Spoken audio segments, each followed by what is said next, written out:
I was hoping you guys could walk us through the timeline on this decision. The storyline out there is that Mac Jones was the guy that you liked about a month ago when you made that trade, but that Trey Lance has made a sort of a furious comeback in the last couple of weeks. Is that accurate? No, it's not. We can go back to January for the timeline, which we don't have enough time to go all the way through. But this is something that started since our season ended and our evaluation of people, and starting with where we thought people were going to be available, going to people who we thought could be on the trade market, to everything. We've been very high on Trey since the beginning, since day one. And yes, the person everyone else is speculating about, we liked him too. But it was just, honestly, to go through this whole process where, no one has known, my friends, coaches, anybody, how John and I feel and how we felt this whole time. And we do that because you don't want to sway people in this building. You want everyone to just work their butts off and give you their honest info. And that's why we don't share at all how we felt about our conversations when we were on vacation, talking in the first 2 weeks of January about these quarterbacks and comparing them to NFL guys. And when we made the trade, we knew exactly where we were going, what we were doing. Now we want an opportunity to go and look at everybody. But, I think just looking at this whole process, I think I was in Mexico the day we made the trade. And, within hours, there's at least two people who are out there speculating that their opinions are they think we're taking Mac Jones. And ever since then, I've kind of just watched every single person assume that was accurate and that those weren't opinions, those were facts. And we didn't feel that way from the beginning. I wouldn't have said there was no chance we wouldn't have. We were going to go through this process, and I would never have said it couldn't have ended up being him. But I know how we felt about Trey the whole time. And to watch that happen and to kind of watch everyone just assume, because a couple people say something, that's exactly how you feel. We weren't going to work to correct that at all. I thought that could be an advantage for us, especially when you look into stuff that just came out today, stuff that, you never know with this league. And if the whole NFL is assuming you're doing one thing and you're not doing that, I'm not going to work hard, and John, we're not going to work hard to correct that. So let that be. And whatever way that went, it was going to go, and it was crazy to watch where it all went. But no one has known anything but us. So it's been fun to watch it. I haven't been in many situations in my career like that. And when you get an opportunity to go through something like that, it is really cool to find out about people in your building, how they handle it. It's really cool to kind of watch people in the media too a little bit and just see who gives opinions, who gives some sources that you watch it and it's you're like, all right, I know that's not true. So where's that? And you get to see people for 2 months and how things are. And I haven't been in many situations like that. And it was kind of neat to see. You learn a lot about your organization. You learn a lot about other people. And, but you try to lower your head and you try to do what's right and not be affected by any of that. And it's just been interesting to watch, and sure glad that it's over. I'm glad that we got our guy. I'm glad we feel so good about it. And I'm just pumped to get him here. I think the only thing I'll add to that, because that's a really good timeline, and I think a pretty comprehensive outlook at kind of where we've been. But I think the blessing of it all, and that was that we got to tell Trey Lance, and Trey Lance didn't know before that, and we got to make a young man's dreams and a family's dreams, and I think we got to know a person that impressed us as much on the field and as he did off the field, and he was outstanding in both ways, and that goes for a lot of these guys, but with Trey, that was a special moment to be able to talk to him, because I think it was true surprise. And he had a hunch, I believe, and I'm interested to hear from him, but that was the first time he heard it when we were able to call him, so that was a pretty special moment. Okay, so some of the crazy stuff that went on today also was that there was talks of you guys possibly trading for a veteran quarterback that belongs to another team. So were there any talks yesterday or consideration about pursuing a trade for such a player? I'll answer that, Cam. And you're talking about the MVP of our league last year, and I don't know about you guys, but to me, when the MVP of the league might be available, and I didn't know that, I'm just reading the tea leaves just like everybody else and saying, hold on, is something going on here? Yeah, we inquired, and it was a quick into the conversation. It wasn't happening, and as we've said, we've been convicted and excited for a long, long time. So we went right back to where we've been, and that's really excited about adding Trey Lance to the 49ers, and we're thrilled about that. This is for Kyle. Since, John, you said that you were going to defer to Kyle for this decision, take us through Trey Lance. What is it about him that attracted you, that was attractive to you? I could talk about that for a while because it goes into so many different areas, but it always starts with me with the film. I try to watch a guy play the quarterback position, how he executes his own offense, just kind of the natural feeling he has for the quarterback position, which that part entails getting the ball to the right spots. You try to figure out what plays they're doing and does the ball go to where it should go to.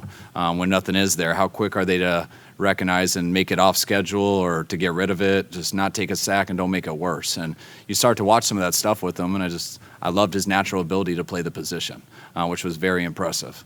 And then when you add on a type of running element, which I've always been intrigued with, but when you got a guy who's got the skill sets as far as speed and size, to where you're not going to make him a runner, but if you can get in certain formations where the defense knows you will run them if they don't honor them. Now everything's different, and if you can ever get a guy like that and make 11-on-11 football, then I think you got a guy who can change some things for you. But it always comes down to, you can dabble in that, but you better be confident they can do everything else.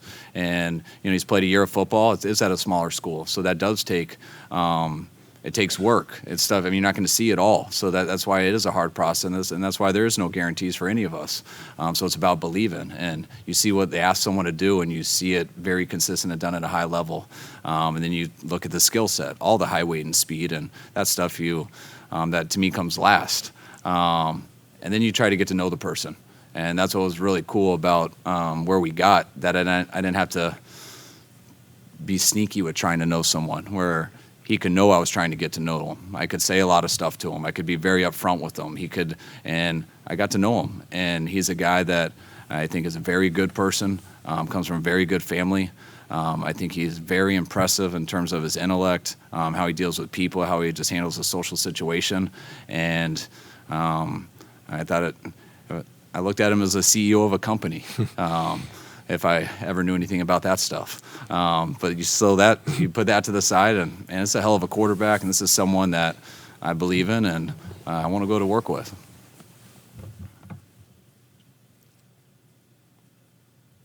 Kyle, obviously he hasn't played a lot and not a lot recently. Can you see him being a starter this season? Is it a competition with Jimmy? And what's Garoppolo's status as you go into, say, training camp this season? First of all, I'm glad you asked about Jimmy. I totally bombed that on Monday. I hated how that came off. I talked to Jimmy about it right away. I didn't realize it when I did it. Person I have a relationship with who sometimes when he asks me what I think is a silly question, sometimes I mess with him back, and that's kind of what I was doing. And that was between me and that guy. It had nothing to do with Jimmy when I said I didn't know if we'd be alive on Sunday. I was just trying not to give my typical answer of, guys, anybody can be traded. If you get a bunch of ones, John should trade me and I shouldn't be here on Sunday. That's the answer for every person on our team. But Jimmy's situation is, if he isn't here on Sunday, I would be disappointed because Jimmy is a quarterback who's played 1 year and took us to a Super Bowl and played at a very high level. He's had some fortunate injuries, but I believe in Jimmy as a person, and he's shown what he can do on tape. Now, we made this move, so it's obvious what I hope and what I believe in with this guy coming in, but it would be a very tough situation if Jimmy's not on our team. I think I want Jimmy to be here. And I want this kid to be brought along. I want to see how he does. And if it turns into a competition, it turns into a competition. I'd be excited about that if he showed he was ready for it and stuff. But we know where Jimmy's at. He hasn't played football in a year. He hasn't been to an OTA. I'd love to get him out here. It would be very hard for me to picture a situation Jimmy's not here on Sunday. Because that would be, I think, very stressful for us because Jimmy's a very good player, and I think we can win with him. So we'll play that by ear, but I expect Jimmy to be here, and I'd be surprised if he wasn't. Hey, Kyle, one of the things that jumped out with Trey that I'm just curious how much it factored into your evaluation. He's the one guy out of this group that was under center, did play action a lot, turned his back to the defense. How much does that maybe factor into what you're looking at, just in terms of being able to project what they could become? I think that just for everybody who tries to guess what we're guessing, that stuff just makes our job easier. But it's not like, oh, this guy plays in your scheme, or you can see something that, all right, that's why I'm taking the person. That helps people. It helps you visualize something better and helps you can anticipate how they'll be at the next level. So it makes your job easier, but that's about it. I like that he had a bunch of stuff under center. It was good to see him do some play actions and stuff, but by no means is that what made it. That's why you got to look into so many different things, and that's what was harder about not having 2020. It was harder not being able to personally work out a guy, things like that, but that's also why I think for us to get where we got with all these guys and to be as aggressive as we were, I think it had to be at this spot because we couldn't have done as thorough of a job as we did. And, I mean, everything is an educated guess, and I feel very confident with our process, with my own life experiences and what I've been through, with the help of John, our staff, everyone in here. I feel very pumped who we got, and I feel very confident who we got, and we'll see how he does now. The more you can see on tape in college, the easier that makes us for us. But this guy made us feel very confident. I have two questions, if I may. The first one, people talk about Trey Lance's accuracy as an area to improve. Do you view that trait or that ability as something that you can coach up in terms of fundamentals or whatever? And also, how involved was Mike Shanahan in the evaluation process? I think you can help people with accuracy. I think accuracy is going to come down to the person. I always try to help you with accuracy by getting their feet in the right spots and doing things like that. I'm never going to sit there and demonstrate or try to pretend to tell him exactly how he needs to throw it. I try to get his feet in the right spot, his eyes in the right spot, because I think if you're in a balanced position and you're in the club as an NFL thrower, you will be. If things get off and your feet aren't under you, your accuracy is going to follow. So you always hear it from me. But if someone struggles with that, you got to count on the person to put the work in the offseason.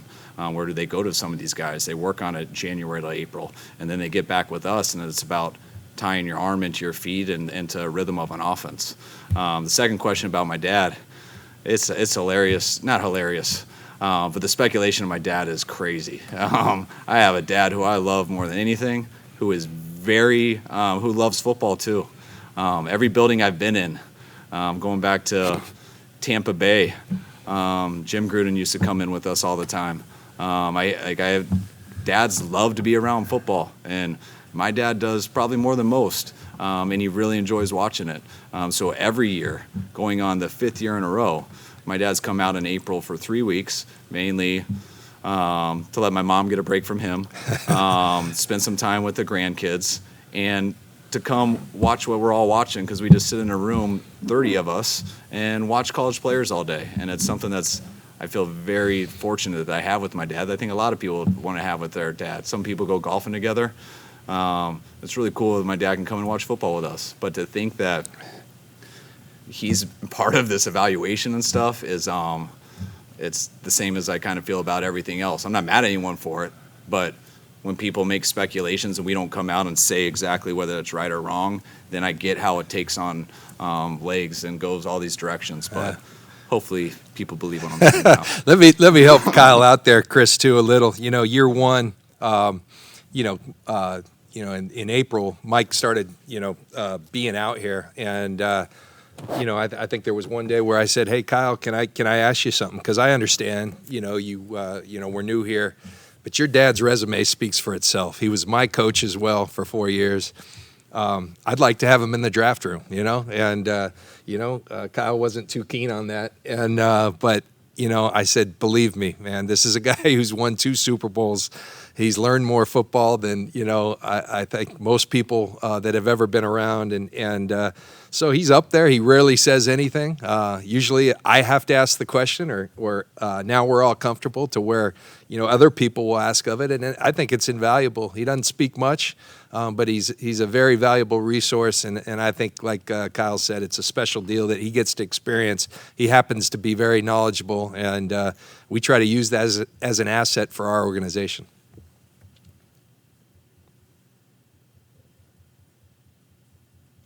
Hey, guys, I'm feeling pressure. I want to ask a question that's going to make Kyle respond and then have to apologize to a player. But I'm going to choke, I think. Anyway, I think you basically answered this, but when you moved up to number 3, I think you all said that, you had 3 players you had identified as being worthy of that pick. Just to be clear, that was Trevor Lawrence and Zach Wilson and Trey Lance. Is that right? What guys did you say? He said Lawrence, Wilson, and Lance.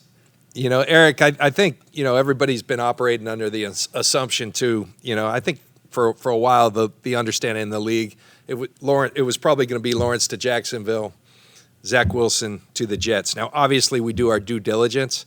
I think what we've been talking about is the other 3 that presented themselves. And we saw them as very talented prospects. I mean, this is a very good quarterback class. Who knows what it will become? But those are the 3 I think we've been referencing more than anything. We never make assumptions. We do our due diligence on each of them. We did on Trevor Lawrence. We did on Zach Wilson. But we felt pretty secure with relationships, with intel, and just kind of it was pretty obvious that's where they were going. And it was the other 3, that we had in contention when we made that move. Yeah, there's been so much speculation on all this. That's why I'm hoping we're clearing some stuff up for people, but we assumed the guys were going 1 and 2, and we were hoping there was gonna be 3 we're gonna like, and just clearing all that up at the time, going just off tape, not talking to anyone.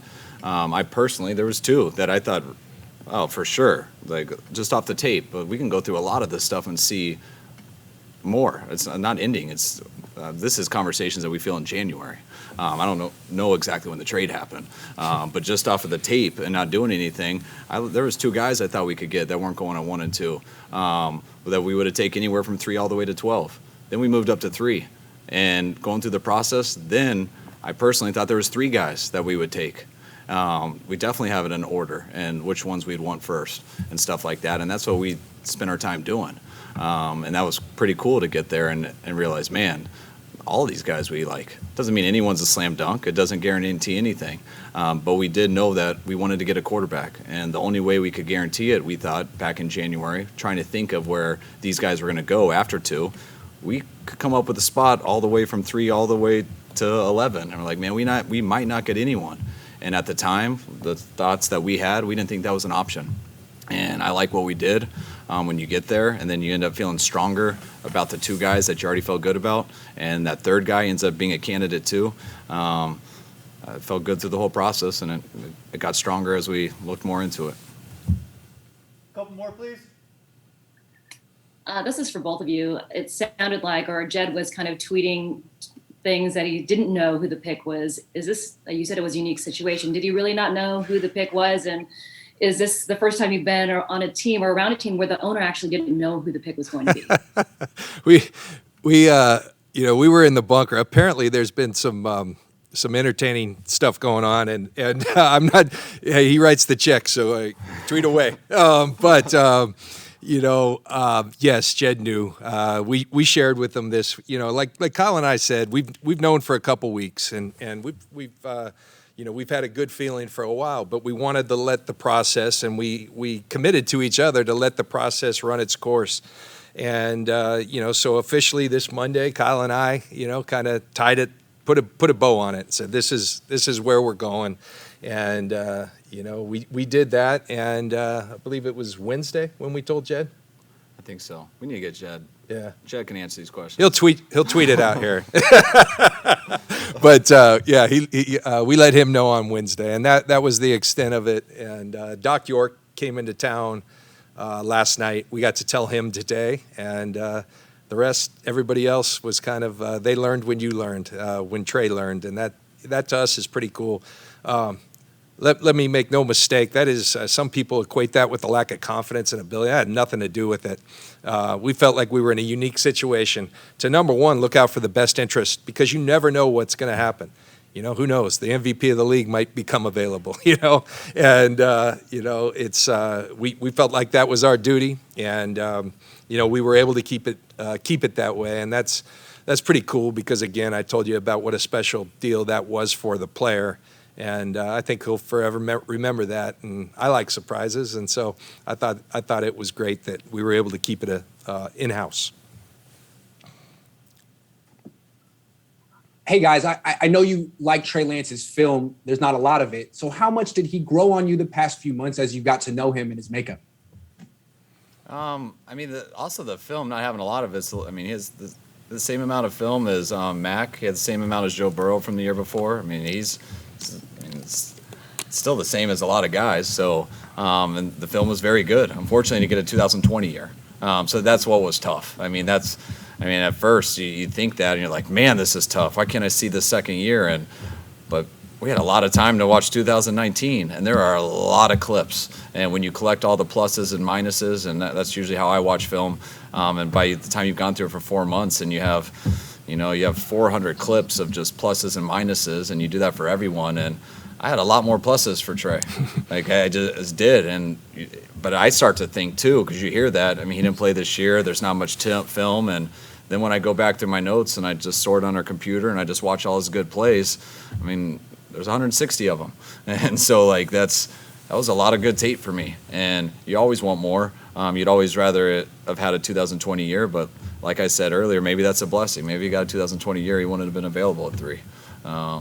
So we'll find out. Yeah, and I think you talk about the person, Grant. We got to Zoom with them, I believe, on 2 occasions. And then we went to the pro day. And the pro day, we're watching him throw. There is some interaction after it's over, but we were good. And, by that point, we did feel like it's pretty cool that you can. Obviously, face-to-face is better, but in this world, you better adjust. You better be able to improvise, and we did just like every other team. And we got a good feel for who Trey is. I think one of the cool things for us at the pro day, walking out, we made a point to say hello to his parents, and that was really cool, because when you have a special young man like this, someone, the good Lord had a good hand in that, but there's 2 parents that were very responsible for how this guy carries himself, and it is very impressive, and we got a chance to meet his dad, Carlton. That it turns out Kyle was a ball boy here in '92. He was in Niners camp in '92. So we got to share some stories about that. I believe his mom's name's Angela, and his younger brother was there. So it was really fun to get to say hello. Literally 2-3 minutes, but fun to get to meet the people. And we were blown away by the person, the aptitude, and the way he carries himself. Last one. Kyle, you said that Trey was like the CEO of a company, and John just talked about his aptitude and the way he carries himself. Can you talk a little bit more on that and elaborate? And is that the kind of intangible you just can't teach? Yes, I think that. If I didn't like the film, that would have been a negative for me. I would have been like, you got to hire this guy to be a CEO somewhere. This isn't a quarterback of a team. When you watch the film and he's you see such a true quarterback in every aspect of how he plays, and then you meet him, you're like, man, this guy doesn't have to be a quarterback. He could go be a CEO of some company. And then it's a huge compliment, and that's a very impressive thing to watch. His skill set he has, just how intelligent he is, how he handles himself. And then to know how he relates to all his teammates. Just going up there and watching how his teammates kind of talk about him, how they gravitate around him, watching some of them interviewed on TV.